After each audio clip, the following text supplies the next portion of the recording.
Some people think they can have whatever they want, and sometimes this includes other human beings. In today's case, we are going to look at a monster who thought he could take whatever he wanted. And because of his malicious brain, he did just that. He took whatever he wanted, even when it included 3 women who he would ultimately underestimate. I'm John Dodson, and today on The Secret Sits, we are going to explore the Ariel Castro Kidnappings.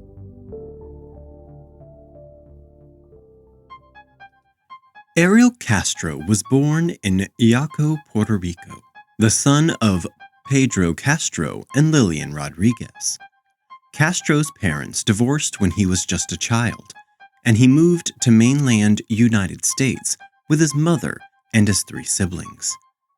They settled in Reading, Pennsylvania, and then moved to Cleveland, Ohio, where Castro's father and other family members were living. Castro had 9 siblings, a combination of both full and half-siblings, and he graduated from Cleveland's Lincoln West High School in 1979.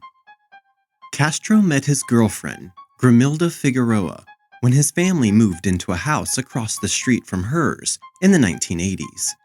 They lived with both sets of parents, but moved into their own home at 2207 Seymour Avenue in 1992. Their home was a 2-story, 1,400 square foot, 4-bedroom and 1-bathroom house, with a 760 square foot unfinished basement built in 1890 and remodeled in 1956. Figueroa's sister, Alida Caraballo, said that all hell started breaking loose when the couple moved into their new home. Caraballo and her husband, Frank, claimed that Castro beat Figueroa, breaking her nose, ribs, and arms, and causing a blood clot on her brain that resulted in an inoperable tumor. He also threw her down a flight of stairs, cracking her skull. In 1993, Castro was arrested for domestic violence, but was not indicted by a grand jury. Figueroa moved out of the home in 1996 and secured custody of her 4 children. Police assisted in the move and detained Castro, but they did not press charges. Castro continued to threaten and attack Figueroa after she had left him, according to Caraballo. Figueroa filed charges in 2005 in Cuyahoga County Domestic Relations Court, accusing him of inflicting multiple severe injuries on her and of frequently abducting their daughters. The court granted her a temporary restraining order against Castro, but it was dismissed a few months later. Figueroa died in April 2012 due to complications from her brain tumor. Friends and relatives gathered on Denison Avenue on April 29, 2012 for memorial services in her honor.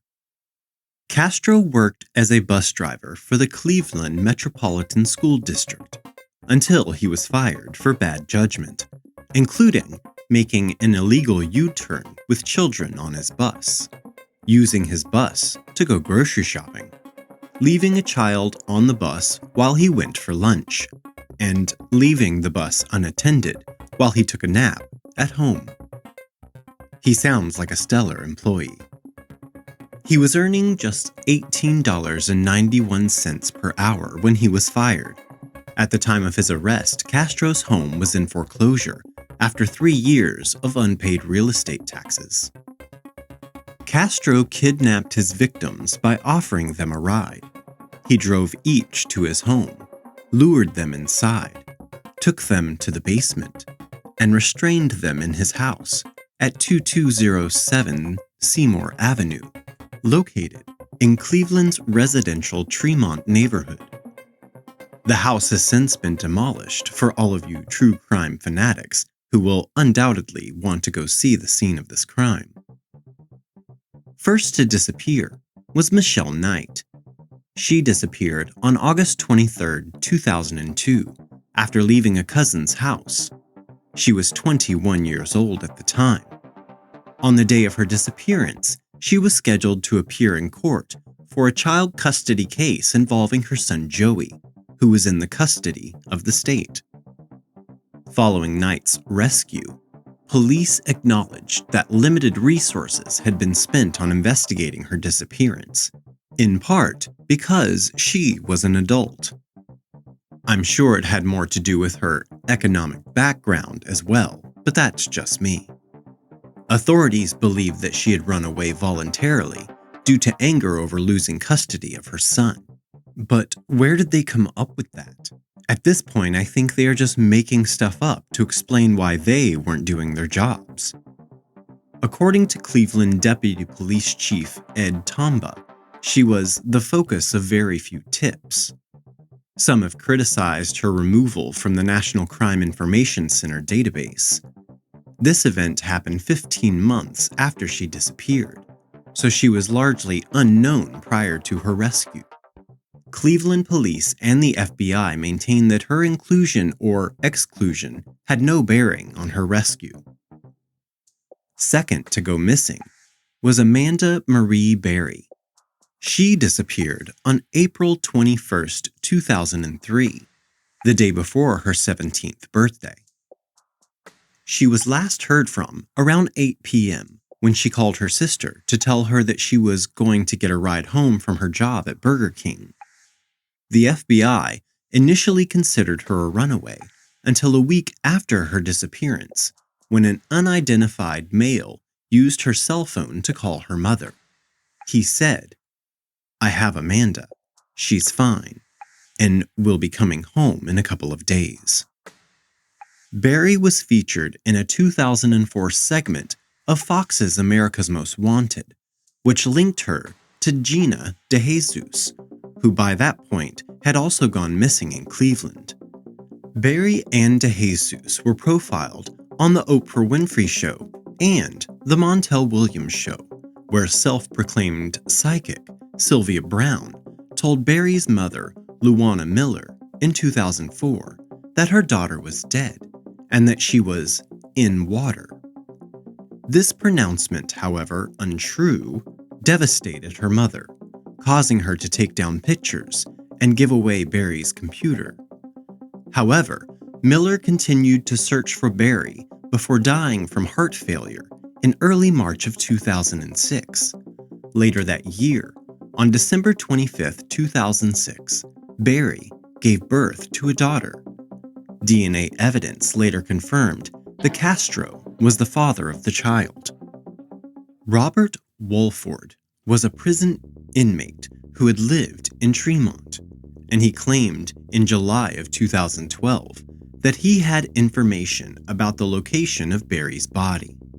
He led police to an empty lot on Cleveland's west side, where they conducted a fruitless search.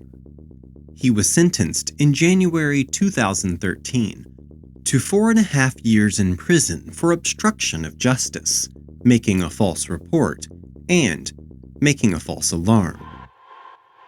The last woman in this case to go missing was Georgina Lynn Dejesus, who went by Gina, and she went missing at age 14.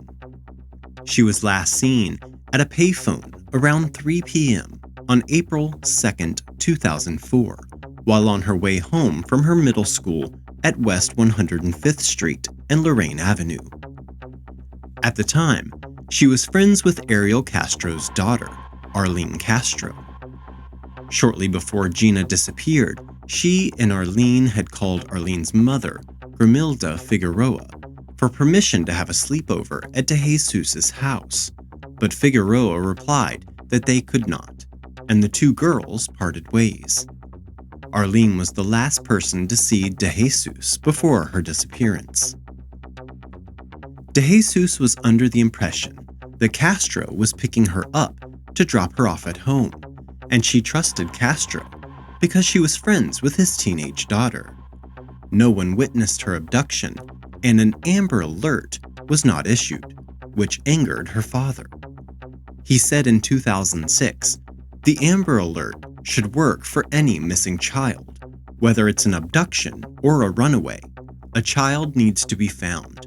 We need to change this law.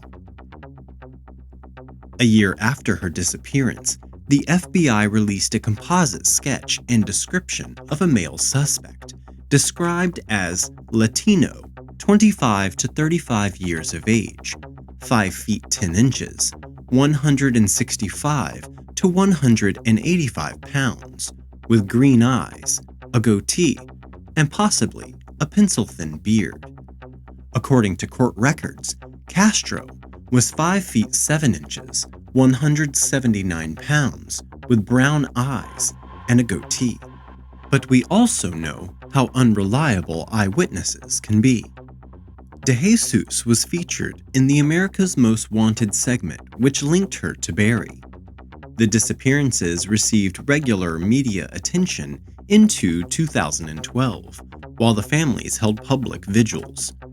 Castro attended at least 2 of these vigils, reportedly participating in search parties, and tried to get close to the Dejesus family. What a piece of shit. Castro's son, Anthony, was a journalism student in 2004, and he interviewed Dejesus' mother for an article about the disappearances in the Plain Press. Police kept the investigation open and offered a $25,000 reward for information.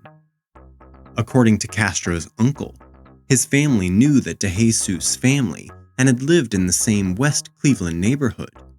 Castro eventually claimed that he was not aware that Dejesus was a member of the family when he abducted her. Castro kidnapped Knight, took her upstairs, tied her hands and feet together, and pulled her up using her hands, feet, and neck. He left her there for 3 days without food. Prosecutors at Castro's sentencing wrote that diaries kept by the women speak of forced sexual conduct, of being locked in a dark room, of anticipating the next session of abuse, and of the dreams of someday escaping and being reunited with family, of being chained to a wall, of being held like a prisoner of war, of missing the lives they once enjoyed, of emotional abuse, of his threats to kill, of being treated like an animal, of continuous abuse, and of desiring freedom. The women were kept in locked upstairs bedrooms where they were forced to use plastic toilets that were emptied infrequently. They were fed 1 meal a day and allowed to shower twice a week at most. Knight told police that Castro had impregnated her at least 5 times and had induced miscarriages each time through beatings, hitting her with dumbbells, punching her, and slamming her against walls. He also starved her. Knight's grandmother told reporters that she would require facial reconstruction surgery due to the beatings that she had endured, and she lost hearing in 1 ear. At one point, she had a pet dog while in captivity, but Castro killed it by snapping its neck after it bit him while trying to protect Knight. Dejesus told law enforcement that she was raped, but did not believe she was ever impregnated. On Christmas Day 2006, Castro allegedly ordered Knight to assist in the birth of Barry's child, which took place in a small inflatable swimming pool, and he threatened to kill her if the baby did not survive. At one point, the baby stopped breathing, but Knight was able to resuscitate her. Castro occasionally took Amanda's daughter out of the house, including to visit his mother. She called him Daddy, and Castro's mother Grandmother. In 2013, he showed one of his adult daughters a picture of her and said that she was his girlfriend's daughter from a previous relationship. He had told others that she was his granddaughter. Barry taught her daughter how to read and right.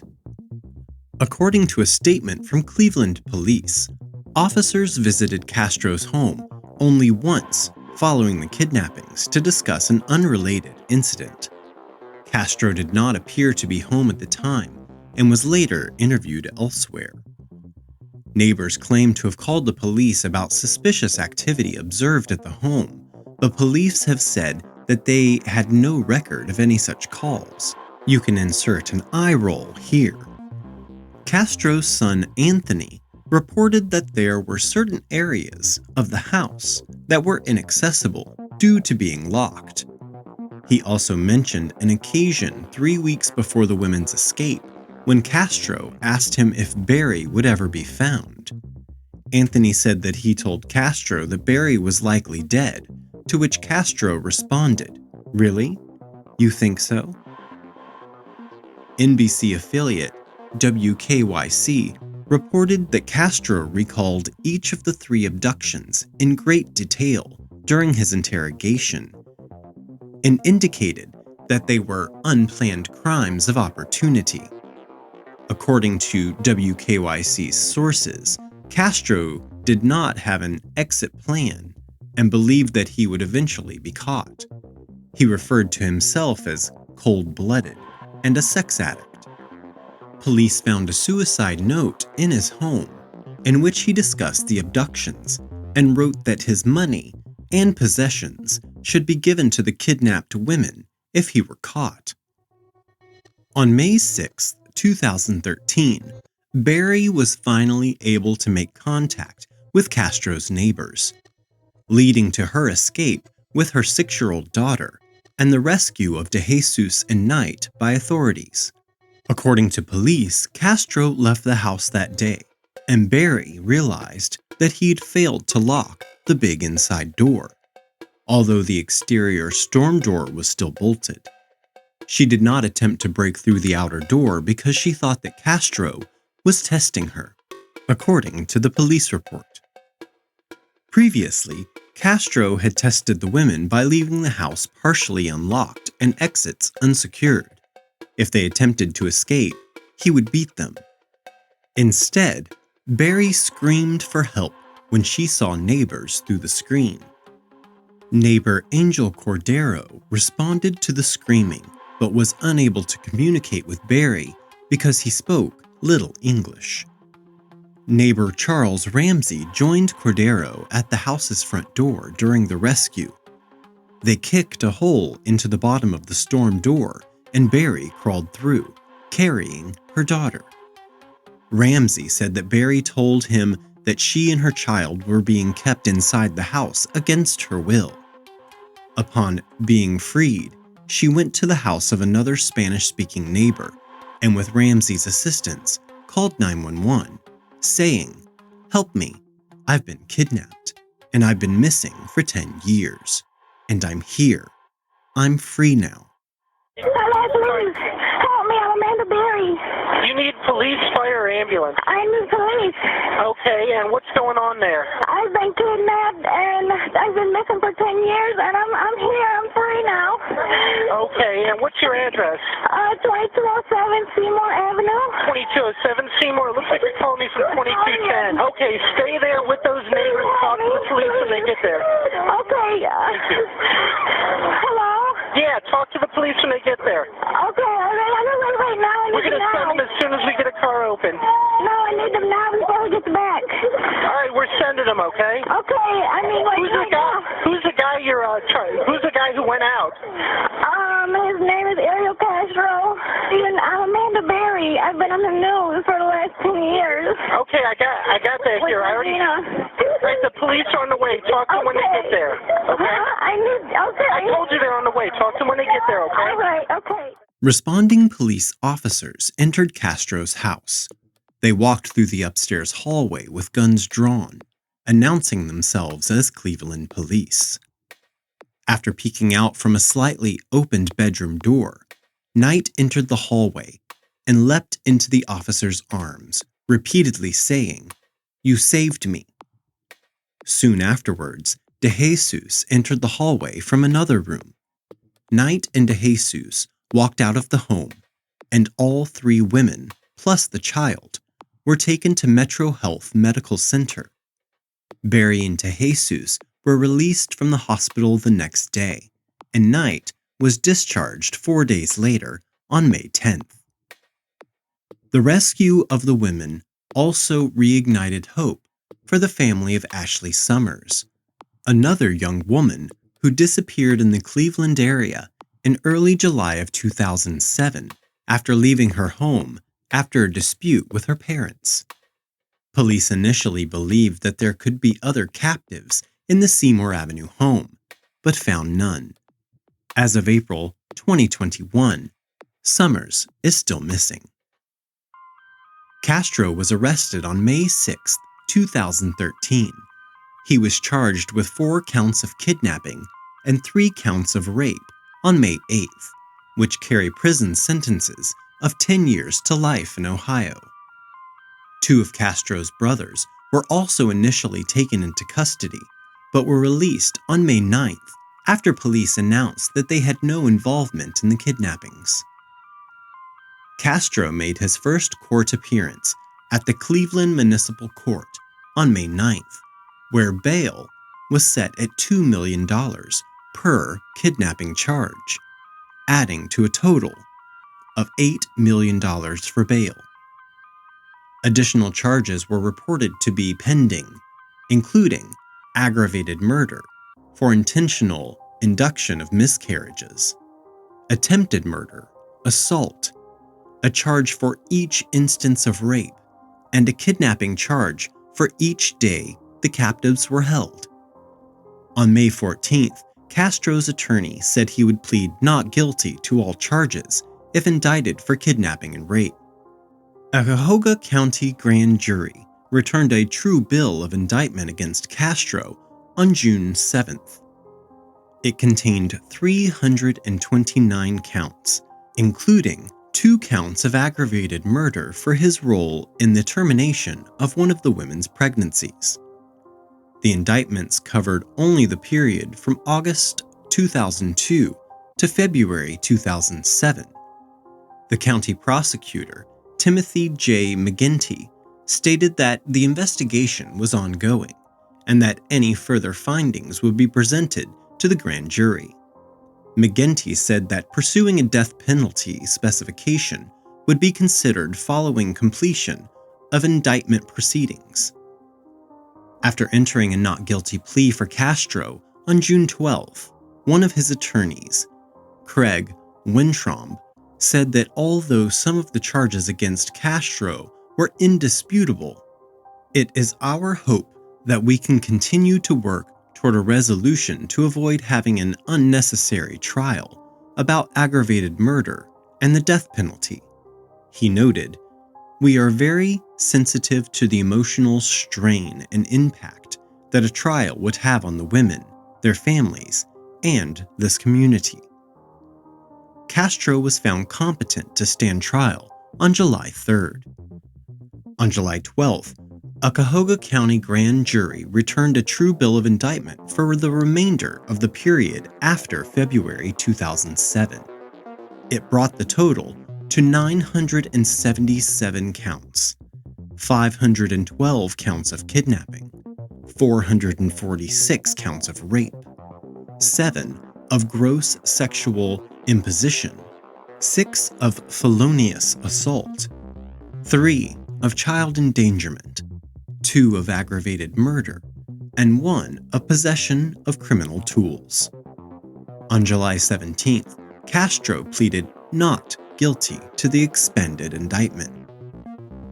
Castro pleaded guilty on July 26th to 937 of the 977 charges against him, including charges of kidnapping, rape, and aggravated murder, as part of a plea bargain which called for consecutive sentences of life in prison plus 1,000 years, all without parole. Under this plea deal, Castro forfeited his rights to appeal and could not profit in any way due to his crimes. He also forfeited his assets, including his home, which prosecutors said would be demolished.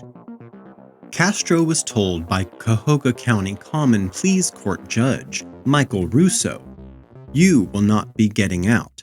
Is that clear?" To which Castro responded, "I do understand that, Your Honor." Castro also made comments about his addiction to pornography and sexual problem, but was cut off by Judge Russo, who said such issues could be discussed at the August 1st sentencing hearing.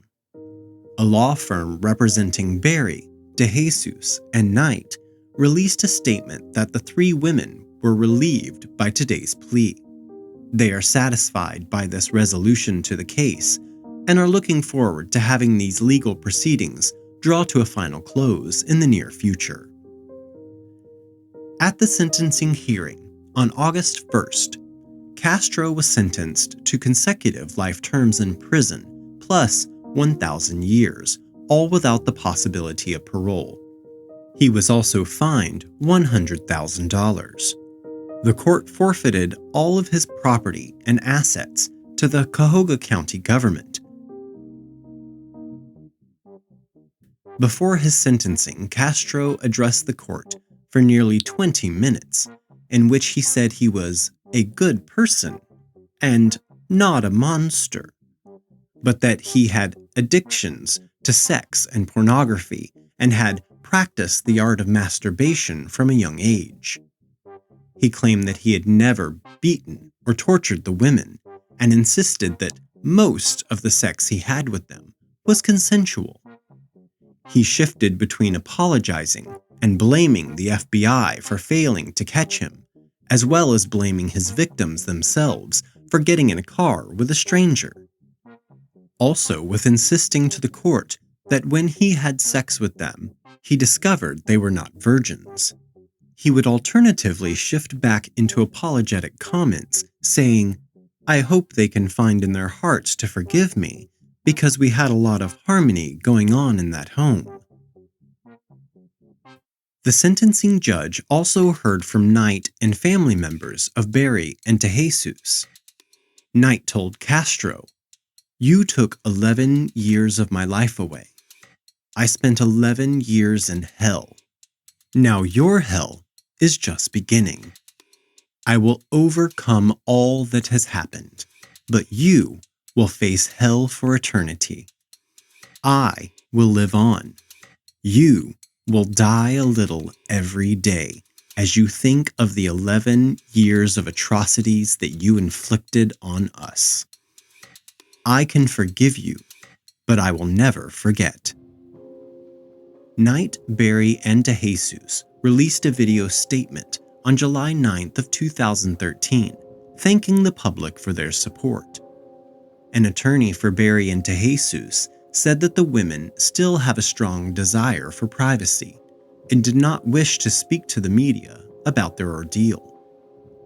The Cleveland Courage Fund is a bank account set up to help the women in their transition to independent life, which had collected approximately $1 million at the time of the video's release.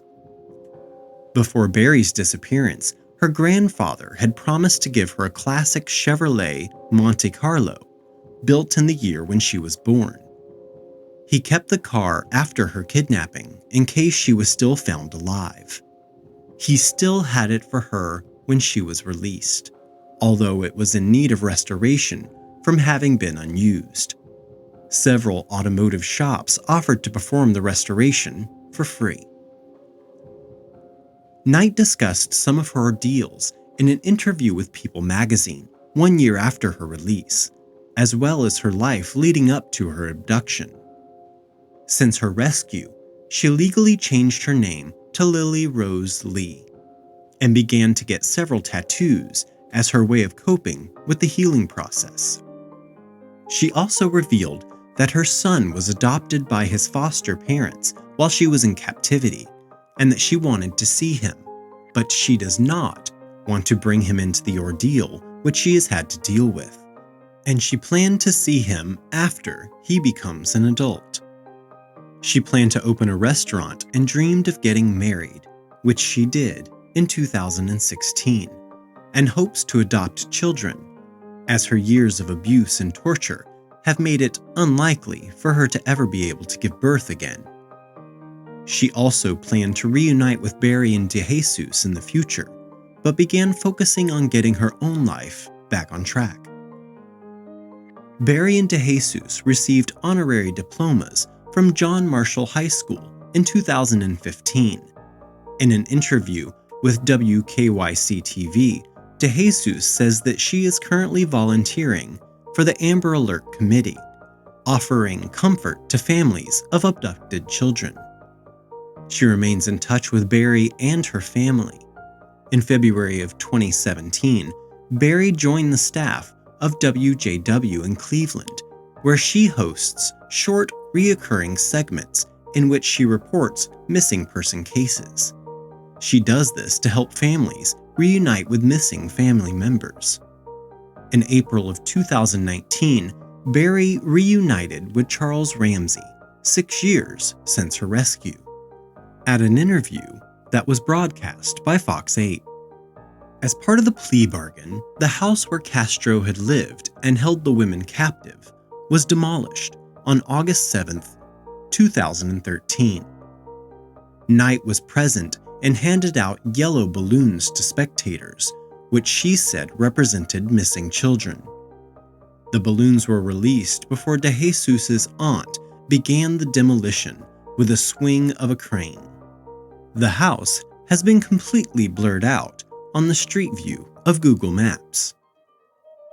Ariel Castro was found hanging from a bedsheet in his detention cell at the Correctional Reception Center in Orient, Ohio, on the evening of September 3, 2013, 1 month into his life sentence. He was 53 at the time of his death.